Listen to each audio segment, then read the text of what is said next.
We're joined now by with Steve Battaglio, backstage live at the Saturday Early Show. Thank you very much for being with us today. Good morning. We're talking about the very controversial miniseries, The Kennedy. It's getting a lot of buzz, and it's debuting tomorrow on the REELZ channel. You've seen it. Is it as controversial as they say it is? No, it's not. So why all the hype?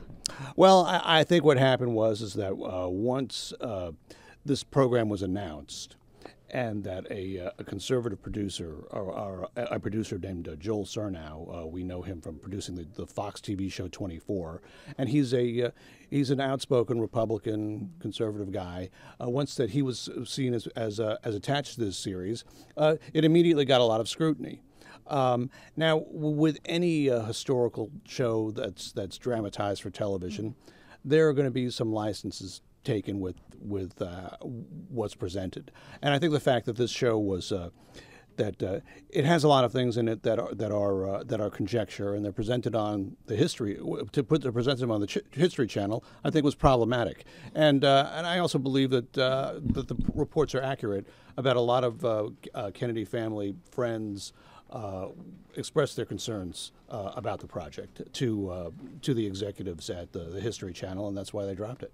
What aspects of the miniseries seem really spot on to you in terms of accuracy? Well, I mean, first of all, the look of it is very accurate. I mean, all of the production design and the details that they got of the period are all there. And most of the material in it, I mean, is not, again, has been published elsewhere. I mean, there aren't any really great revelations here that are brought out. But again, I think when you put something together like this in a dramatic show where there's no counterbalance, there's no other points of view shown, that's where it gets a little sticky. And I think that's why that the History Channel decided not to air it. So was this a good move by the REELZ channel? Well, we'll find out. It wasn't a really high risk move. I mean, they got they got a first run original film with big stars in it, Greg Kinnear, Katie Holmes, for $7 million for about 8 or 9 hours of programming. That it turns them into a destination for a few days. I mean, people will check it out.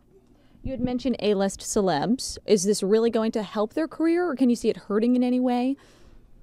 I don't think it matters. I think you go on to the next thing. I mean, you should look at all the crap that big stars make, and people forget about it. It's not it's really, this doesn't affect people. This type of project doesn't really affect anybody's career. How do you think that the miniseries is going to do? It's gotten a lot of hype. Do you think people will just tune in because of the hype? Well, it's hard to say. I mean, it's the channel's on at 50-60 million homes, as opposed to a History Channel, which is on 100 million homes. So. I'd be surprised if it got more than 1 million viewers watching every night. Bryce, any questions for Steve? No questions. I'm just like I didn't really see too much advertising for it. I think the only real advertising I've seen is the negative criticism that it's gotten on news networks like this. So free advertising is often the exactly best time, so. Right. Well, we'll all stay tuned. Steve, thank you so much for joining us on Backstage Live. It was a pleasure seeing you. Have a great weekend.